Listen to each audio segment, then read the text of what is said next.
जैसे इस मूवी का स्टार्ट होता है, हमें मूवी का मेन कैरेक्टर सियोंग दिखाया जाता है और उसकी बेटी का बर्थडे होता है। इसीलिए सियोंग की मदर उसे कुछ पैसे देती है ताकि वो अपनी बेटी को डिनर पर ले जा सके। लेकिन अब सियोंग को और पैसों की जरूरत होती है, तो इसीलिए वो अपनी मदर का एटीएम कार्ड चुरा लेता है। इसके बाद वो अपनी मदर के सारे पैसे चुरा लेता है और पैसों को वो लगा देता है हॉर्स राइडिंग में, और इस गेम में वो 4 मिलियन वॉन जीत जाता है। अब सियोंग ने एक कंपनी से बहुत सारे पैसे उधार ले रखे थे, तो इसीलिए वही लोग उसके पीछे पड़ जाते हैं। इसके बाद वो सियोंग को पकड़ ही लेते हैं और वो उसे काफी मारते हैं। और जब सियोंग उनके पैसे लुटाने के लिए अपने पॉकेट चेक करता है, तो वो देखता है कि उसके पास तो पैसे हैं ही नहीं, यानी वो वाले पैसे जिसने हॉर्स राइडिंग में जीते थे। और तब उसे याद आता है कि जब वो इन लोगों से बचकर भाग रहा था तो वो एक लड़की से टकरा गया था, तो जरूर उसी लड़की ने ही उसकी जेब काट ली। अब क्योंकि सियोंग के पास पैसे तो होते ही नहीं, तो इसीलिए वो लोग उसे 1 महीने का और टाइम देते हैं जिसमें कि वो उनके पैसे लुटा दे। इसके बाद सियोंग कुछ पैसों का अरेंज करता है और अपनी बेटी को डिनर पर ले जाता है। इसके बाद सियोंग जल्दी से स्टेशन पर पहुंचता है, लेकिन अनलकीली उसकी ट्रेन तो मिस हो गई थी। और जब सियोंग वहाँ पर बैठकर ट्रेन के आने का वेट कर रहा था कि तभी अचानक से उसके पास एक आदमी आता है, और ये अननोन पर्सन था, यानी सियोंग उसके बारे में कुछ नहीं जानता था। फिर वो अननोन पर्सन सियोंग को कहता है कि मैं तुम्हारे साथ एक गेम खेलना चाहता हूँ। वो सियोंग को कहता है कि अगर तुम इस गेम में जीत गए तो मैं तुम्हें 1 लाख वॉन दूंगा। तब इतने सारे पैसों का सुनकर सियोंग ये गेम खेलने के लिए एग्री हो जाता है। इसके बाद सियोंग काफी मार खाने के बाद ये गेम जीत जाता है, यानी वो 1 लाख वॉन हासिल कर लेता है। इसके बाद वो अननोन पर्सन सियोंग को एक कार्ड देता है, ये कहते हुए कि अगर तुम और पैसे जीतना चाहते हो तो इस कार्ड पर जो नंबर लिखा हुआ है उस पर कांटेक्ट करना। इसके बाद सियोंग जब अपने घर जाता है तो उसकी मदर उसे कहती है कि तुम्हारी बेटी अगले साल अपने स्टेप फादर के साथ यूएस में शिफ्ट हो रही है। यहाँ पर हमें ये पता चलता है कि सियोंग की डिवोर्स हो गई है और उसकी वाइफ ने दूसरी शादी भी कर ली है। लेकिन सियोंग कभी भी ये नहीं चाहता था कि उसकी बेटी उसे दूर जाए, लेकिन उसे बहुत सारे पैसे चाहिए होते हैं अपनी बेटी की कस्टडी वापस लेने के लिए, तो इसीलिए सियोंग उस कार्ड वाले नंबर पर कॉल करता है। इसके बाद सियोंग को एक गाड़ी में लाया जाता है जहाँ पर और भी लोग थे, लेकिन फिर उन सारे लोगों को बेहोश कर दिया जाता है। और जब उन सब लोगों की आंख खुलती है तो वो खुद को एक फैसिलिटी में पाते हैं जहाँ टोटल 456 लोग थे, और वो वहाँ पर एज अ प्लेयर थे क्योंकि उन सबको एक यूनिफॉर्म भी पहनाया हुआ था। इस फैसिलिटी का होस्ट यानी लीडर एक आदमी था जो कि फ्रंट मैन था वहाँ पर, और वो सब पर नजर रख रहा था। अब यहाँ पर एक कॉमन चीज थी कि जितने भी लोगों को वहाँ पर लाया गया था उन सब ने कर्जे लिए हुए थे बहुत ज्यादा। सियोंग वहाँ पर प्लेयर नंबर 1 से मिलता है जो कि एक बूढ़ा आदमी था। उस बूढ़े आदमी को ब्रेन ट्यूमर था, यही वजह थी कि वो यहाँ पर आया था क्योंकि उसकी लाइफ तो वैसे भी खत्म ही होने वाली थी। इसके बाद वहाँ पर 2 प्लेयर्स जिनमें लड़की का नाम सैब्यूक और लड़के का नाम जेंग होता है, उनके बीच फाइट होती है। अब यहाँ पर सैब्यूक वही लड़की थी जो सियोंग के पैसे लेकर भाग गई थी, यानी उसी ने उसकी जेब काटी थी। सियोंग तो उसे देखते ही पहचान लेता है, इसीलिए वो अपने पैसे मांगने के लिए उसके पास जाता है। तभी वहाँ पर कुछ गार्ड्स आ जाते हैं जिन्होंने पिंक कलर का यूनिफॉर्म पहना था और उनके फेस अच्छी तरह से कवर्ड थे। गार्ड्स उन सभी प्लेयर्स को बताते हैं कि तुम्हें यहाँ पर टोटल 6 गेम्स खेलनी होंगी और जो इस गेम का विनर होगा उसे बहुत सारे पैसे मिलेंगे। इसके बाद उन सबसे एक कॉन्ट्रैक्ट पर साइन करवाया जाता है और इस कॉन्ट्रैक्ट के 3 मेन रूल्स थे। पहला रूल ये कि कोई भी प्लेयर अपनी मर्जी से गेम को छोड़कर नहीं जा सकता। दूसरा रूल ये होता है कि जो भी प्लेयर खेलने से मना करेगा तो उस प्लेयर को एलिमिनेट कर दिया जाएगा, और उनके मुताबिक एलिमिनेट का मतलब क्या था ये तो हम आगे ही जानेंगे। गेम का तीसरा रूल ये था कि अगर मेजोरिटी इस गेम को खेलना नहीं चाहती तो वो इस गेम को छोड़कर जा सकते हैं। इसके बाद उन सबको गेम के लिए ले जाया जाता है। अब यहाँ पर सियोंग अपने क्लासमेट सेंगवू से भी मिलता है जो कि उसे बचपन से जानता था। सियोंग उसे वहाँ पर देखकर काफी हैरान होता है क्योंकि वो तो किसी बिजनेस के लिए आउट ऑफ कंट्री चला गया था। अब पहले गेम के लिए वहाँ पर एक काफी बड़ी डॉल थी और इस गेम का रूल काफी सिंपल था, और वो ये था कि डॉल जब भी गाना गाएगी उन सबको आगे बढ़ना है, और जैसे ही वो गाना गाना बंद करेगी तो उन सबको रुक जाना है और मूव नहीं करना है, और अगर कोई हिल गया तो उसे एलिमिनेट कर दिया जाएगा। अब स्टार्टिंग में तो ये सब कुछ उन्हें किसी प्रैंक की तरह लग रहा था, लेकिन जब एक लड़का हिल जाता है तो उसे शूट करके मार दिया जाता है, और यही होता है एलिमिनेट का मतलब, यानी उन्हें मार दिया जाएगा। अब ये देखकर वो सारे लोग काफी घबरा जाते हैं और उन्हें पता चल चुका था कि वो खतरे में है, इसीलिए लोग डरते हुए पैनिक करते हुए इधर उधर भागने लगते हैं।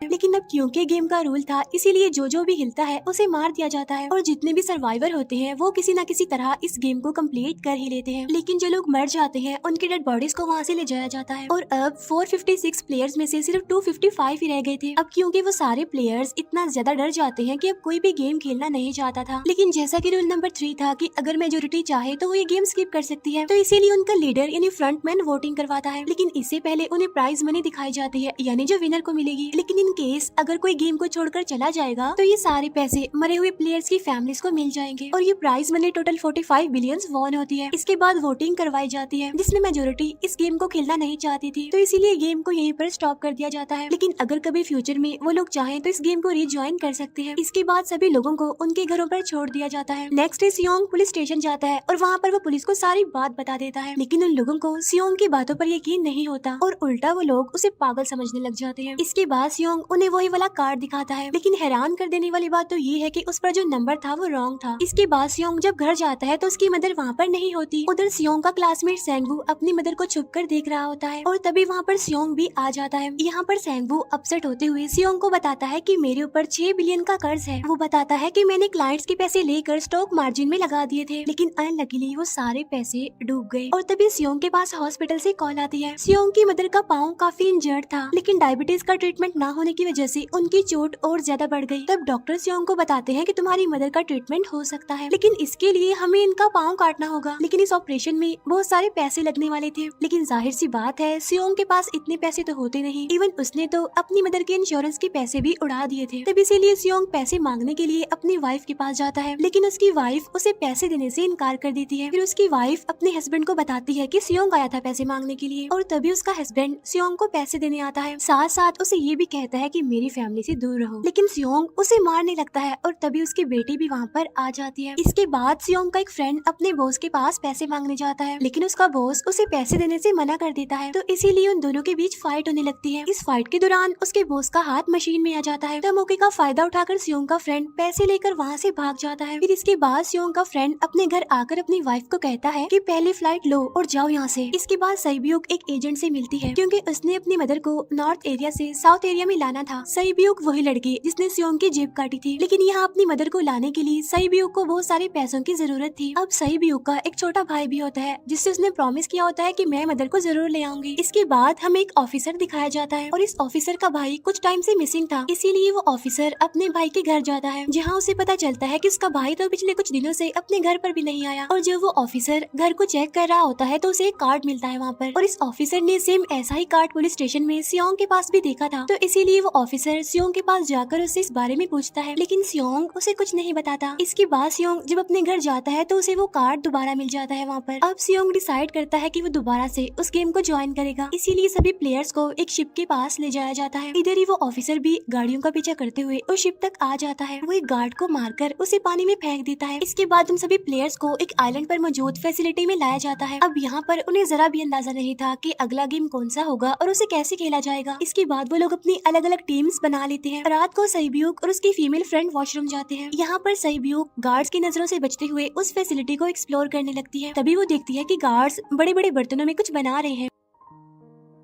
लेकिन अब क्योंकि गार्ड्स को शक हो जाता है तो एक गार्ड वॉशरूम्स को चेक करने के लिए आता है, लेकिन तब तक सईब्यूक वापस आ चुकी थी। इसके बाद सईब्यूक अपनी फीमेल फ्रेंड को सारी बात बता देती है जो उसने देखा था, लेकिन यहाँ पर सेंगवू उन दोनों की बातें सुन लेता है और वो इस बारे में सईब्यूक से पूछता है, जिस पर सईब्यूक बताती है कि वो बड़े बड़े बर्तनों में कुछ पका रहे थे। इसके बाद उन सभी प्लेयर्स को प्ले ग्राउंड में लाया जाता है, जहाँ पर उनके सामने 4 शेप्स थी। 4 शेप्स में से उन्होंने किसी एक शेप को चूज करना था। अब यहाँ पर सेंगवू को पता चल जाता है कि गेम क्या है और क्या करना है हमें। सेंगवू सियोंग को बताता है कि सबने अलग अलग शेप्स को चुनना है। इसके बाद उन सभी को एक छोटा सा बर्तन दिया जाता है जिसमें की शेप्स बनी होती हैं। अब गेम उनकी ये होती है कि उन्होंने किसी तरह उस शेप को बाहर निकालना है बगैर डैमेज किए, लेकिन अगर शेप जरा से भी खराब हो गई तो उन्हें एलिमिनेट कर दिया जाएगा, यानी मार दिया जाएगा। अब यहाँ पर सेंगवू तो इजिली उस शेप को निकाल लेता है, लेकिन सियोंग इतना ज्यादा घबरा जाता है कि उसकी हालत खराब होने लगती है, लेकिन फिर वो किसी न किसी तरह करके इस गेम को भी जीत लेता है। इसके बाद उन सबको वापस से रूम में लाया जाता है। अब यहाँ पर 187 प्लेयर्स वापस आए थे, जिनमें से अब सिर्फ 108 ही रह गए थे। इसके बाद उन सबको खाने के लिए ले जाया जाता है, लेकिन खाने की वजह से जैंग की एक लड़के से फाइट हो जाती है, जहाँ पर जैंग उस लड़के को इतना ज्यादा मारता है कि वो मौके पर ही मर जाता है। इधर ही हम देखते हैं कि उन प्लेयर्स में से एक डॉक्टर होता है जो गार्ड्स के साथ मिलकर मरे हुए लोगों के ऑर्गन्स निकाल कर उन्हें चाइनीज को बेचने का काम करता है। इसीलिए जब भी डेड बॉडीज को ले जाया जाता है तो वो डेड बॉडीज को गायब कर लेते हैं, क्योंकि ये सब कुछ एक प्लान के अकॉर्डिंग चल रहा था, क्योंकि ये सारा कुछ फ्रंट मैन से छुप कर हो रहा था। यही वजह थी कि कंट्रोल रूम में भी उन्होंने अपना ही एक आदमी बिठाया हुआ था जो कि उन लोगों की सारी वीडियो फुटेज डिलीट कर देता था। और गार्ड्स तो डॉक्टर को गेम के बारे में पहले ही बता देते थे ताकि वो सरवाइव कर सके। यहाँ पर एक गार्ड उसी प्लेयर डॉक्टर को बताता है कि आज हमने प्लेयर्स को जानबूझकर खाना कम दिया है ताकि वो आपस में लड़ने लगे, जिससे होगा ये कि सारे वीक प्लेयर्स गेम से आउट हो जाएंगे। साथ ही गार्ड डॉक्टर को अपनी अगली गेम के बारे में बता देता है। अब 30 मिनट के बाद वहाँ पर लाइट्स ऑफ होने वाली थी। अब यहाँ पर सैंगवू को पता था कि सियोंग की टीम जरूर कोई उल्टा काम करेगी, इसीलिए वो उस टीम को अपने पास बुलाकर उन्हें रिलैक्स रहने के लिए कहता है। उधर वो जो डॉक्टर प्लेयर होता है वो जैंग की टीम में शामिल हो जाता है। यहाँ पर डॉक्टर जैंग को बता देता है कि अगला गेम क्या होने वाला है। इसके बाद लाइट्स ऑफ हो जाती है और जैंग अपनी टीम के साथ मिलकर बाकी सभी को मारने लगता है। जैंग एक लड़की को मारकर सईब्यूक को मारने जाता है, लेकिन तभी सियोंग उसे बचा लेता है। इसके बाद गार्ड्स वहाँ पर आकर उन सभी को रोक लेते हैं और अब टोटल 80 लोग रह गए थे। इसके बाद उन सभी को तीसरे गेम के लिए ले जाया जाता है और यहाँ पर उन्हें 10-10 प्लेयर्स की एक टीम बनाने के लिए कहा जाता है और वो लोग ऐसा ही करते हैं, अपनी अपनी टीम बना लेते हैं। अब क्योंकि जैंग को अगली गेम के बारे में पहले ही पता होता है, इसीलिए वो सईब्यूक की फीमेल फ्रेंड को अपनी टीम में नहीं रखता और वो अपनी टीम में सिर्फ मर्दों को ही रखता है। इसके बाद सैंगवू भी अपनी एक टीम बना लेता है। अब क्योंकि उन्हें एक प्लेयर की जरूरत थी तो इसीलिए सईब्यूक की फीमेल फ्रेंड उनके टीम में शामिल हो जाती है और ये गेम असल में टग ऑफ वॉर का होता है, यानी उन्होंने अपने सामने वाली टीम को नीचे गिराना था। इसके बाद गेम स्टार्ट हो जाती है और जैंग की गेम बड़ी आसानी से इस गेम को जीत लेती है। इसके बाद बारी होती है सैंगवू की टीम की। तब प्लेयर नंबर 1 यानी वो बूढ़ा आदमी कहता है कि मैंने अपनी जिंदगी में बहुत सारी टग ऑफ वॉर खेल रखी है, इसीलिए उन सबको गाइड करता है कि इस गेम को कैसे जीतना है।